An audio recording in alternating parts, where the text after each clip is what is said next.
Good evening, Nigeria. It's great to have you with us for another fresh episode of TVC News, the Hallowed Chambers. I am Tijesu Adeolu. President of the Nigerian Senate, Senator Godswill Akpabio, says that Nigeria is moving in the right direction with President Bola Tinubu's reforms beginning to yield positive results. He appealed to Nigerians to endure the pains of the reforms for just a little while in the interest of future generations. Senator Akpabio made the appeal in a congratulatory message he personally signed to commemorate the country's 65th independence anniversary. The Speaker of the House of Representatives, Abbas Tajuddin, has congratulated Nigerians as the country marks its 65th independence anniversary, urging the citizens to see the bright future ahead. In his congratulatory message signed, Abbas said Nigeria has come a long way through an unstable history, while the years ahead promise greater unity and prosperity for all. He says God has indeed blessed the country with immeasurable human and natural resources. The Speaker called for collective efforts by all stakeholders towards nation building. The Deputy President of the Senate, Senator Barau Jibrin, also felicitated with Nigerians calling for unity and support for President Tinubu. Senator Barau, in his message to Nigerians on the occasion, appealed to citizens to remain resolute in promoting national unity, offering support and prayers for the government to succeed in its efforts to turn the country's fortunes around positively. He reiterated the president's commitment to reviving the country's economy, addressing the nation's security and other challenges. According to him, the benefits of President Tinubu's economic reforms are beginning to manifest, and security has improved considerably over the last 2 years. Senator Barau, who is also the first Deputy Speaker of the ECOWAS Parliament, added that the Parliament would continue to work for the good governance and support the executive with the necessary legislation to actualize its programs and policies for the good of all.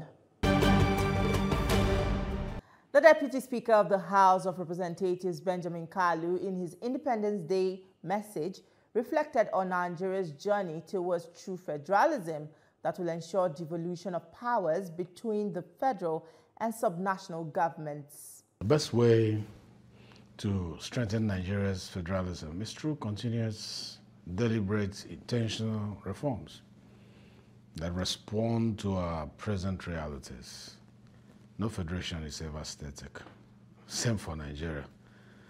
In the United States, it took over 2 centuries of amendments and Supreme Court's interpretations to balance state and federal powers. 2 centuries. In India, constitutional adjustments have been used to manage diversity while keeping the union strong.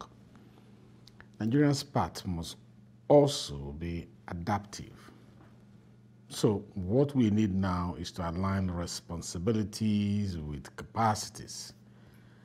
States and local government must be empowered to deliver on areas closest to the people, such as primary education, policing, infrastructure, while the federal government, on their own, continues to focus on national cohesion, national defense, and macroeconomic stability. The ongoing constitutional review process provides the lawful platform for these adjustments. As Professor Ware, one of the most famous scholars on federalism, once said, the essence of federalism is the division of powers in such a way that the general and regional governments are each within their sphere, coordinate and independent.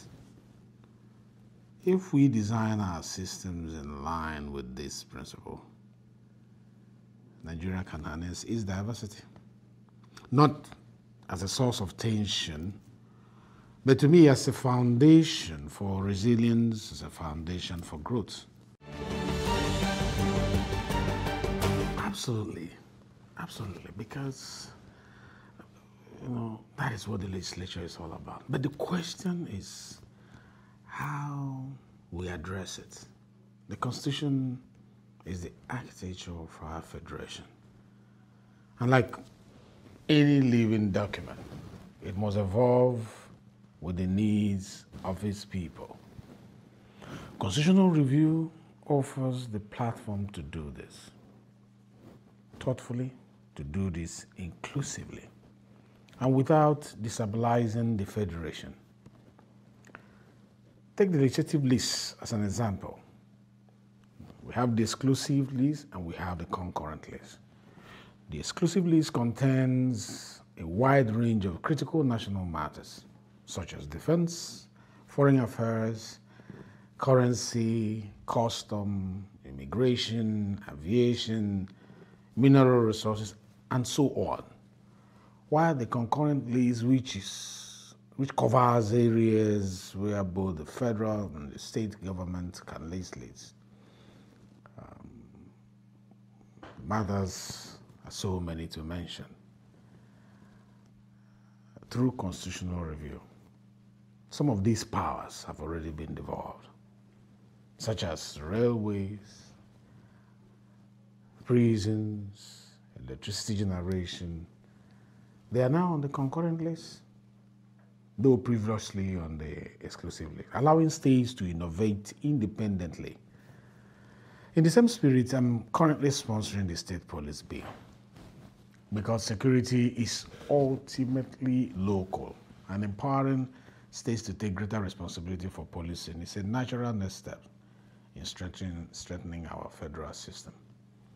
This shows that incremental, well-thought-out devolution works. This will allow states to be laboratories of innovation, competing and cooperating in ways that lift the entire federation. On the issue of state police, even if it is community policing that is strengthening, what matters to me as the sponsor of that bill is to make sure that policing is local. However, constitutional change alone is not enough. It must be accompanied by political will of the people, fiscal discipline, and a new culture of accountability, especially in sub-national governments. In essence, the Constitution can open the door, but great leadership at all levels must work through it for it to work. The lesson here is that decentralization does not weaken the federation. It makes it more efficient. But it must be pursued with balance.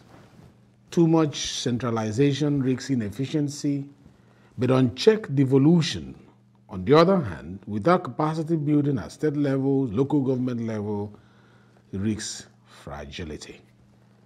The real goal here is cooperative federalism, where each tier of government plays to its strengths and citizens experience better service delivery as a result. In other words, constitutional review provides the mechanism, but it is political consensus, institutional readiness that determines how effective such reforms will be. The clamor for restructuring is not a threat to national unity. It is an invitation to national awakening. It is about Nigerians taking charge of their own destiny, placing their hands on the plow, not looking back, and collectively deciding how our federation should work for us. This process is not about a few voices at the center, but about citizens across all regions, across all tribes, across all tongues shaping the architecture of their own governance. My approach as Deputy Speaker and the Chairman, Constitutional Review Committee, is to situate restructuring within the constitutional, democratic, and inclusive process. Restructuring should not be reduced to a slogan. It should not. Or an elite bargaining chip, which is thrown up whenever it sounds politically correct. But it must be a people-driven conversation that is anchored on nothing but justice, anchored on fairness and equity, anchored on efficiency. Through the ongoing constitution review process, which I have the privilege of chairing, like I mentioned before, we are engaging stakeholders across the Federation to capture the yearnings of Nigerians who this Grondam should serve, or this Grondam serves.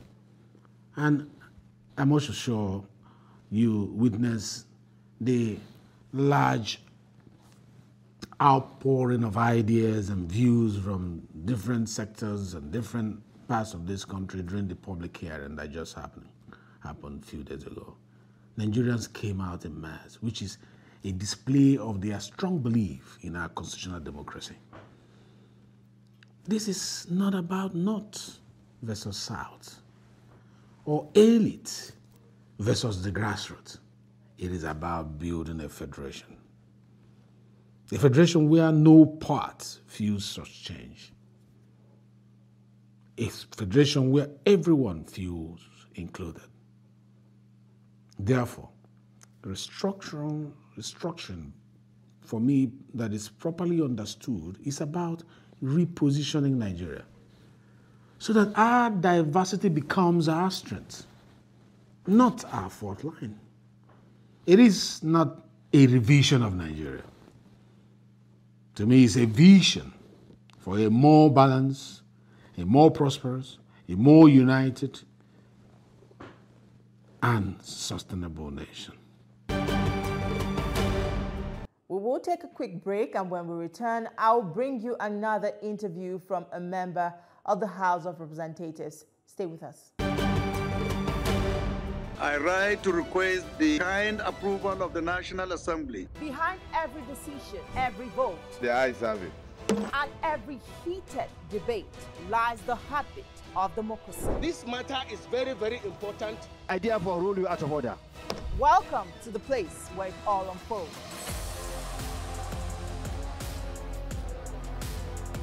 Every week, I take you inside the inner workings of the Assembly, where laws are shaped, decisions are made, and the future of the nation is decided. The ayes have it. Join me, Tijesu Adeoye, and other seasoned experts, analysts, and lawmakers at the National Assembly as they uncover the real stories behind the headlines and offer unfiltered insight on the most pressing issues of the day. This is your front row seat to the heart of power. Watch the Hallowed Chambers every Saturday at 9 p.m. only on TVC News. Welcome back. Joining us on the program is Maki Abubakar from Jigawa State. Good evening to you and welcome to the program. Thank you very much. It's been 65 years of independence from British colonial rule. What are your thoughts on this milestone? Nigeria has come a long way. We have almost 65 full years behind us of at least uninterrupted democracy. Been 65 years, Nigeria has its own share of ups and downs, where we have long period of military administration and almost 3 years of civil war, which almost tried to throw Nigeria into one kind of situation. But God having it, almost now we have 26 years uninterrupted democracy, which is a year to celebrate. How well would you say the country has performed? You see, Nigerians or the viewers can bear with me. since 26 years of uninterrupted democracy, Nigeria is progressing.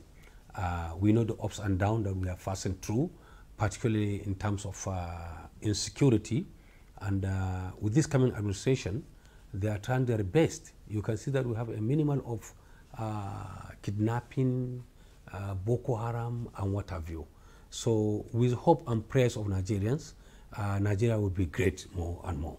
Successive governments have thrown different solutions at the problem of insecurity and achieved different results. But what else should the government do to tackle this challenge? You see, it's unfortunate. And as a Muslim, I would say, Inna lillahi wa inna ilayhi raji'un, Inna lillahi wa inna ilayhi raji'un, Inna lillahi wa inna ilayhi raji'un. You see, it's discouraging. It's discouraging. And it is me, you, and those who are watching us outside that will make sure that at least we assisted and protect the police when they are on duty. It will not take you anything. When they stop you, stop on your inner light, bring down your glass. They are jovial, they laugh, they play. They say, Oga, how are you? How was the night? Encourage them. We should not be shouting on them. It's not their wish. They believe or they agree, they satisfy their own life to protect the property and our life of our citizens. So to be candid, I repeat, and I will keep on repeating, they need our cooperation. They need sense of belonging. They need motivation.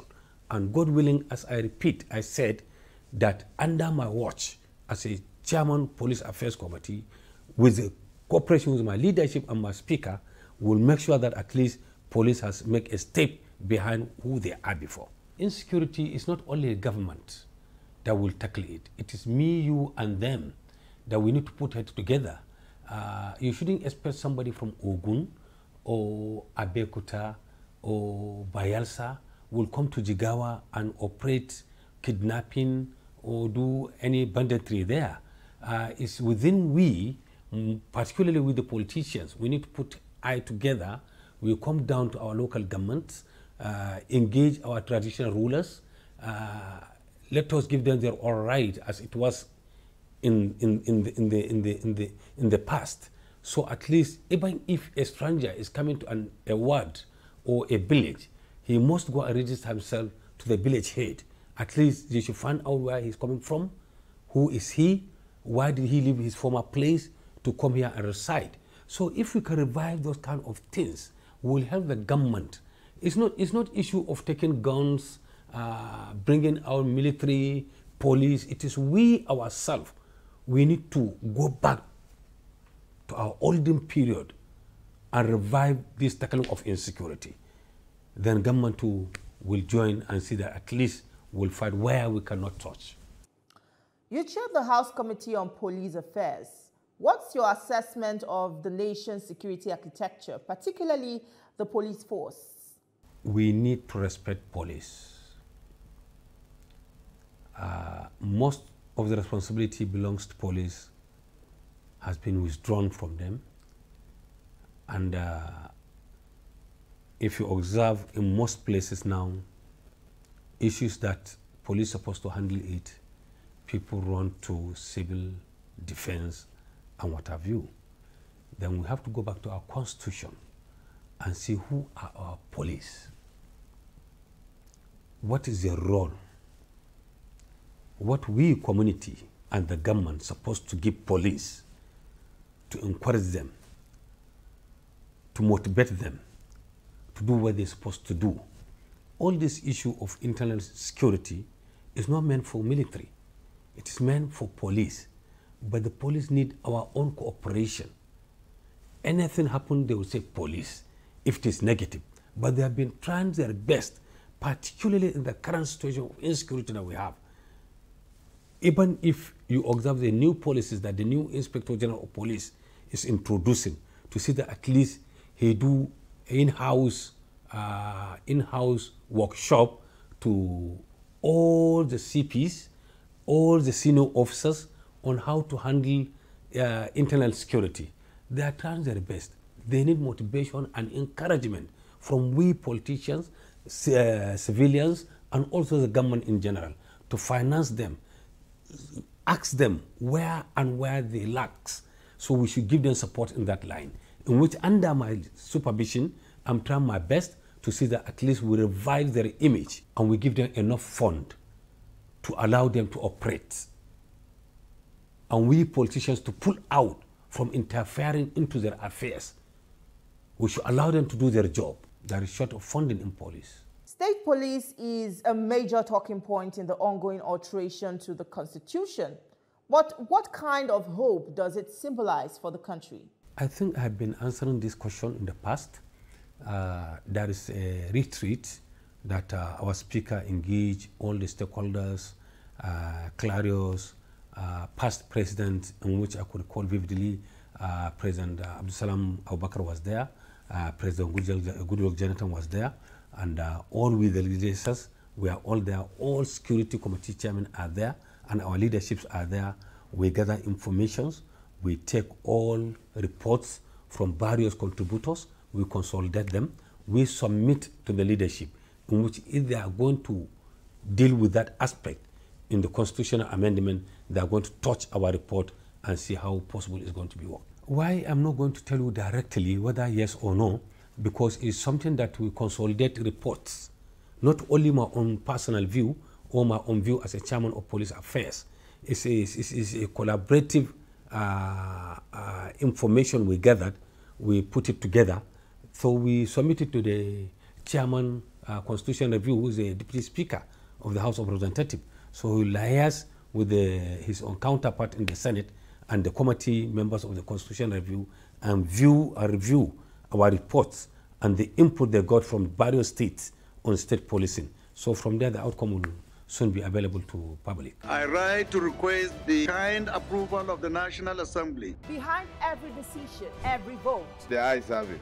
and every heated debate lies the heartbeat of democracy. This matter is very, very important. Idea for rule you out of order. Welcome to the place where it all unfolds.